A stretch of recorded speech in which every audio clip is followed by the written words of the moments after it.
हमारे सभी दर्शकों को सादर प्रणाम। जय श्री कृष्ण। आज का हमारा यह विषय कुंडली मिलान के संदर्भ में ही है, लेकिन आज बात होगी बहुत ही शुभ योग के बारे में।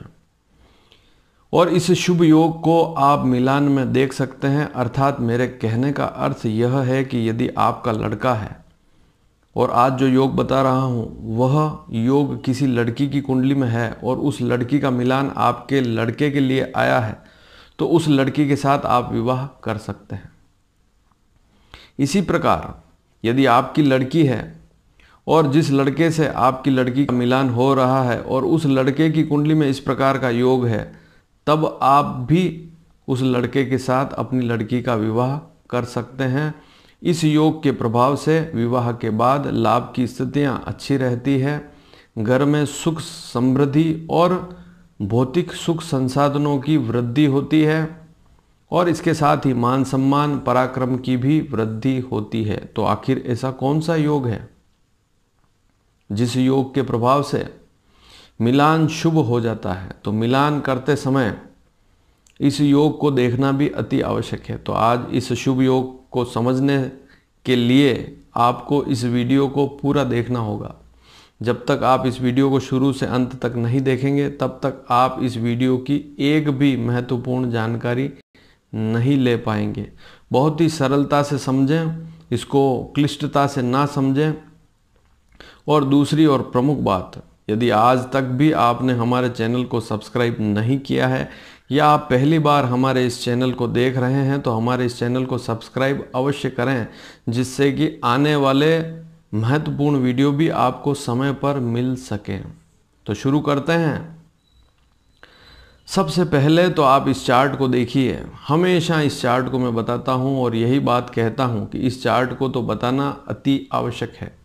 जो लोग आज इस वीडियो को पहली बार देख रहे हैं उनके लिए इस चार्ट को समझना अति आवश्यक है। इस चार्ट में आप देखेंगे कि 1 से लगाकर 12 तक राशियों के अंक लिखे हुए हैं।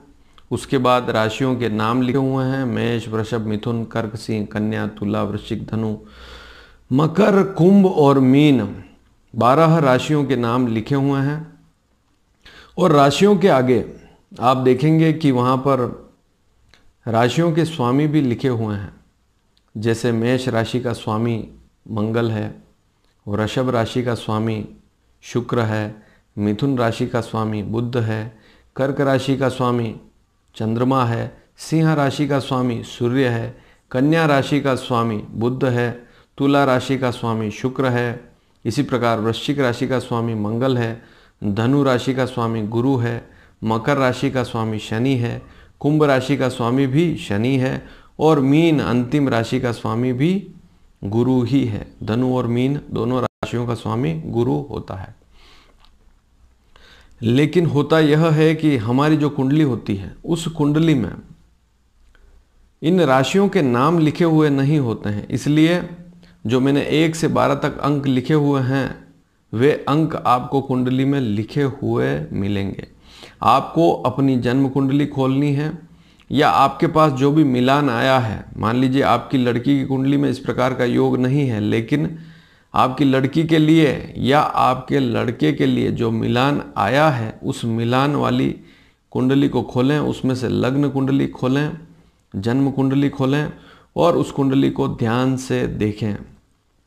वह कुंडली आपको इस प्रकार से दिखेगी और उस कुंडली में इस प्रकार से 12 कॉलम होंगे और वहाँ पर प्रथम भाव अर्थात लग्न, द्वितीय भाव, दूसरा भाव, तृतीय भाव, ये सारे भाव जैसे इस कुंडली में लिखे हुए हैं उस प्रकार से भावों के नाम नहीं लिखे हुए होंगे। लेकिन आपको समझा दूं कि पंचम भाव किसे कहते हैं, सप्तम भाव किसे कहते हैं, षष्ठ भाव किसे कहते हैं, अष्टम भाव किसे कहते हैं। तो कुंडली को समझना अति आवश्यक है। जब तक आप कुंडली के सभी भावों के नाम याद नहीं कर पाएंगे या आप किसी पेज या कॉपी पर उतारेंगे नहीं, तब तक आप इस कुंडली के किसी भी महत्वपूर्ण विषय को नहीं समझ पाएंगे। तो हमें सबसे पहले तो यही समझना होगा कि कुंडली, ये जो आपके सामने कुंडली है, इस कुंडली के सभी भावों को आप समझ लें। जहाँ लग्न लिखा है, प्रथम भाव लिखा है, वह हमेशा प्रथम भाव ही कहलाएगा। अब इन 12 भावों में कोई न कोई अंक लिखा हुआ होता है। आप जब भी कुंडली खोलेंगे तो वहाँ पर आप ग्रहों को ना देखें। कहीं जैसे मंगल लिखा है, मंगल के लिए म लिखते हैं, इसी प्रकार बुध के लिए बू लिखते हैं, शनि के लिए श लिखते हैं, बड़ा श। तो आपको ग्रहों को नहीं देखना है, आपको अंकों को देखना है कि कुंडली के किस भाव में कौन सा अंक लिखा हुआ है। यही महत्वपूर्ण सीखने वाली बात है और इसी से आज आप इस वीडियो को समझ पाएंगे। तो आपने यह कुंडली पूरी देख ली। इसमें प्रथम भाव, द्वितीय भाव, तृतीय, चतुर्थ, पंचम, षष्ठ, सप्तम, छठा भाव, षष्ठ भाव बोलते हैं, सप्तम भाव, सातवां भाव, अष्टम भाव, नवम भाव, दशम भाव, एकादश या 11वां भाव। एकादश को 11वां भाव भी बोलते हैं। इसी प्रकार से तृतीय भाव को तीसरा भाव भी बोलते हैं। ध्यान रखें, तृतीय भाव अर्थात तीसरा भाव। तो इस प्रकार से इस कुंडली को आपको देखना है। अब मैं आगे की स्थिति बताता हूं। अब आप एक नेक्स्ट कुंडली देखिए। इस कुंडली में आपको दिखेगा केवल सप्तम भाव लिखा हुआ है, एकादश या 11वां भाव लिखा हुआ है, तृतीय या तीसरा भाव लिखा हुआ है। यही आपको दिख रहा होगा इस कुंडली में, क्योंकि दूसरे भावों को मैंने हटा दिया है। अब आपको यह देखना है कि यह शुभ योग कैसे बनता है।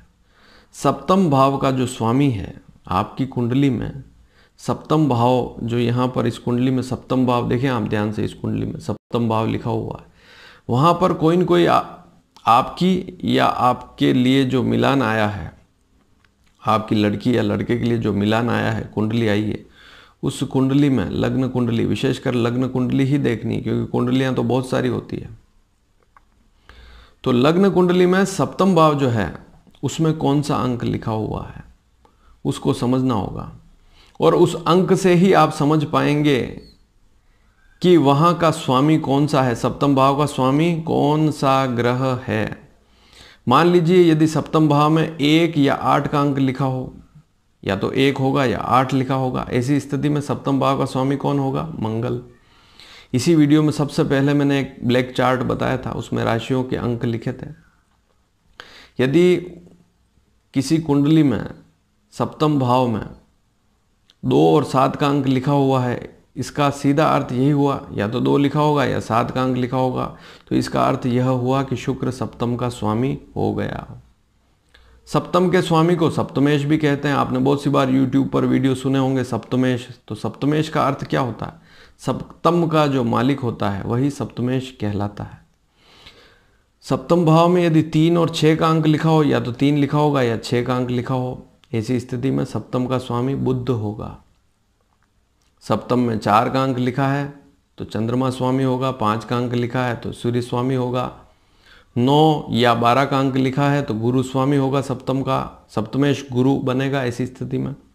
और यदि सप्तम भाव में ध्यान से देख लें, सप्तम भाव में यदि 10 या 11 का अंक है, या तो 10 होगा या 11 लिखा होगा, तो इसी स्थिति में सप्तम का स्वामी या सप्तमेश कौन होगा? शनि। अब यह शुभ योग कैसे बनता है इसको समझें। सप्तम का स्वामी, सप्तम भाव का जो भी स्वामी है, आपने देख लिया कि सप्तम का स्वामी कौन है उस कुंडली में।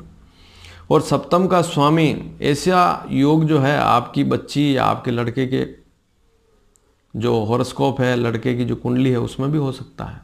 तो सप्तम भाव का जो स्वामी है यदि 11वें भाव में बैठ जाए, या सप्तम भाव का स्वामी तीसरे भाव में बैठ जाए, तो यह शुभ योग कहलाता है। इसे सप्तम से नवम या पंचम योग भी कहते हैं। कैसे? 7वें भाव से यदि 11वें भाव तक गिनेंगे तो 7, 8, 9, 10, 11 5 बार गिनना पड़ेगा, तो 7वें से 5वां भाव हो गया 11वां। और 7वें भाव से यदि तीसरे भाव तक गिनेंगे तो 7, 8, 9, 10, 11, 12, 1, 2, 3, तो तीसरा भाव 9वां पड़ता है 7वें भाव से, तो इसे कहते हैं नवम पंचम वाली स्थिति। तो 7वें भाव का जो स्वामी है, मालिक है, सप्तमेश है, वह यदि कुंडली में एकादश में बैठा हो या तृतीय भाव में बैठा हो, ऐसी स्थिति में जिस किसी व्यक्ति की कुंडली में इस प्रकार का योग है, उस व्यक्ति को, विशेषकर जिस व्यक्ति की कुंडली में इस प्रकार का योग है, उस व्यक्ति को भी विवाह के बाद लाभ की स्थितियां बढ़ जाती है। विवाह से पहले उसकी आर्थिक स्थिति हो सकता है उतनी बलिष्ठ मजबूत ना हो, लेकिन जैसे ही विवाह करेगा, विवाह के बाद आय बढ़ जाएगी, लाभ बढ़ जाएगा। ऐसी स्थिति एकादश भाव में जब सप्तमेश बैठ जाता है तब होता है। और यदि सप्तम का स्वामी तीसरे भाव में बैठ जाए, ऐसी स्थिति में विवाह के बाद व्यक्ति का मान सम्मान पराक्रम सारी बातें बढ़ जाती है, अच्छी स्थितियां हो जाती है और ससुराल से भी लाभ की प्राप्ति होती है। क्योंकि सप्तमेश यदि तीसरे भाव में बैठेगा तो वह नवम भाव को भी देखेगा। और सप्तम का स्वामी यदि 11वें भाव में बैठेगा, चाहे उसकी सप्तम दृष्टि ही क्यों ना हो, क्योंकि बहुत से प्लेनेट ऐसे हैं जैसे सूर्य है, चंद्रमा है, बुध है, इसी प्रकार से शुक्र है, तो इनकी तो 7वीं दृष्टि ही होती है। शनि, गुरु, इनकी दृष्टि जो है थोड़ी सी भिन्न होती है। तो 7 प्लेनेट हैं, सूर्य, चंद्रमा, मंगल, बुध, गुरु, शुक्र, शनि, ये ही सप्तम के स्वामी बनेंगे। राहु केतु कभी भी सप्तम के स्वामी नहीं बनेंगे। शनि, मंगल, गुरु, 3 प्लेनेट ऐसे हैं जिनकी दृष्टियां अधिक होती हैं, लेकिन सूर्य, चंद्रमा, बुध, शुक्र, इनकी 7वीं दृष्टि ही होती है। तो सप्तम का स्वामी यदि 11वें भाव में बैठ जाए तो विवाह के बाद लाभ की स्थितियां बढ़ जाती हैं, आर्थिक स्थिति अच्छी हो जाती है। और 11वें भाव में बैठकर सप्तमेश पंचम भाव को देखेगा तो संतान के सुख में भी वृद्धि अवश्य करेगा। और यदि खराब दृष्टि है तो थोड़ा संतान संबंधी चिंताएं हो सकती है, लेकिन वह बाद की स्थिति है। हमें यह देखना है कि सप्तम का स्वामी यदि एकादश में बैठ जाए, सप्तम का स्वामी यदि तीसरे भाव में बैठ जाए तो यह बहुत ही अच्छी स्थिति होती है। और यदि आपकी लड़की है, उसकी कुंडली में इस प्रकार का योग नहीं है, लेकिन लड़के की कुंडली में इस प्रकार का योग है, तो विवाह योग्य स्थिति बन जाती है, उस लड़के से विवाह कर सकते हैं। यदि आपके लड़के की कुंडली में इस प्रकार का योग नहीं है, लेकिन लड़की की कुंडली में इस प्रकार का योग है, तो उस लड़की से आपका लड़का विवाह करे तो शुभ स्थिति रहती है। अब इसमें एक महत्वपूर्ण बात और है, 3 कुंडलियां ऐसी होती है उसमें कहीं कहीं यह स्थिति थोड़ी सी नुकसान वाली भी होती है। जैसे वृषभ लग्न की बात करें, वृषभ लग्न में क्या होगा, लग्न में 2 लिखा होगा और सप्तम में 8 लिखा होगा। ध्यान से सुन ले, में वृषभ लग्न अर्थात वृषभ राशि 2 नंबर की राशि, 2 नंबर का अंक लग्न में लिखा होगा, सप्तम में 8 का अंक लिखा होगा। ऐसी स्थिति में सप्तम का स्वामी मंगल होगा और मंगल यदि तीसरे भाव में हो, एकादश में तो फिर भी शुभ रहेगा क्योंकि वहां पर मीन राशि पर होगा। तो मीन राशि पर एकादश में मंगल हो वृषभ लग्न में तो बहुत अच्छी स्थिति रहती है, लेकिन मंगल यदि तीसरे भाव में बैठ जाए कर्क राशि पर नीच स्थिति में, तो वहां पर थोड़ी सी वैवाहिक स्थिति खराब हो सकती है, लेकिन अधिक बुरी इसे नहीं कहेंगे। इसी प्रकार वृश्चिक लग्न अर्थात 8 नंबर का लग्न है, लग्न में 8 लिखा होगा, सप्तम में 2 का अंक होगा, 2 अंक लिखा होगा, तो 2 अंक का स्वामी कौन होता है, सप्तमेश। ऐसी स्थिति में सप्तमेश कौन बनेगा, शुक्र बनेगा। और शुक्र यदि 11वें भाव में बैठा हुआ है, नीच की स्थिति में है, कन्या राशि पर शुक्र नीच का होता है और शुरुआती अंशों में तो 5-6 डिग्री तक तो बहुत ही कमजोर अवस्था भी होती है। तो शुक्र ऐसी अवस्था में नीच का होगा तो वहां पर भी वैवाहिक छोटी छोटी समस्याएं रहेगी, लेकिन शुक्र संतान भाव पर उच्च की दृष्टि रखेगा 11वें भाव में बैठ के, तो वहां पर वृद्धि करेगा। तो इस स्थिति को भी समझें। इसी प्रकार से तीसरी कुंडली होगी मकर लग्न की कुंडली। मकर लग्न की कुंडली अर्थात लग्न में 10 लिखा होगा और सप्तम में 4 का अंक लिखा होगा और सप्तम का स्वामी अर्थात सप्तमेश कौन होगा, चंद्रमा। और चंद्रमा ऐसी स्थिति में एकादश भाव में वृश्चिक राशि पर बैठा होगा। ऐसे व्यक्ति की राशि यदि वृश्चिक है, सप्तम में 4 का अंक है और वृश्चिक राशि है, तो चंद्रमा 11वें भाव में नीच का होगा। हालांकि संतान भाव पर उसकी उच्च की दृष्टि होगी, लेकिन सप्तमेश यदि नीच का हो जाता है तो वहां पर भी छोटी छोटी वैवाहिक समस्याएं रहती हैं। हालांकि इसी किसी भी योग को, ज्योतिष के किसी भी योग को 100% या 100% आप उसको खराब या अच्छा नहीं कह सकते, क्योंकि उसमें दूसरे जो प्लेनेट हैं उनकी स्थिति भी देखनी पड़ती है।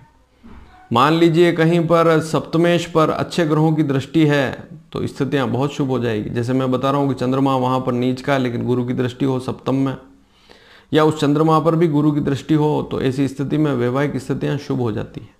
और यदि चंद्रमा वहाँ एकादश में राहु के साथ हो, शनि के साथ हो, तो स्थितियाँ और गंभीर भी हो जाती।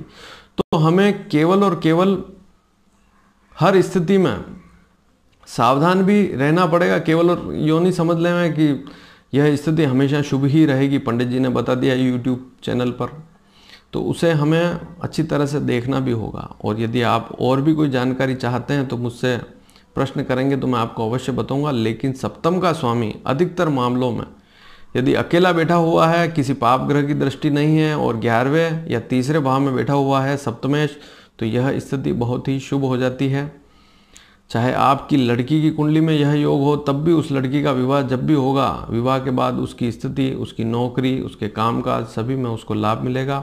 और यदि आपकी लड़की की कुंडली में इस प्रकार का योग नहीं है और जिस लड़के से विवाह हो रहा है, तब भी फायदे वाली स्थिति ही रहेगी। यदि आपका लड़का है, उसकी कुंडली में इस प्रकार का योग नहीं है, लेकिन जिस लड़की की कुंडली आपके लिए आई है, आपके बेटे के मिलान के लिए आई है, उस लड़की की कुंडली में सप्तमेश यदि एकादश या तृतीय भाव में अच्छी स्थिति में बैठा है, शुभ ग्रहों की दृष्टि है, पाप प्रभाव में नहीं है, उसके अंश भी अच्छे हैं, वह ग्रह पावरफुल है, तो वैवाहिक स्थिति शुभ रहेगी। उस मिलान को आप ले सकते हैं, उस विवाह को कर सकते हैं। धन्यवाद। जय श्री कृष्ण।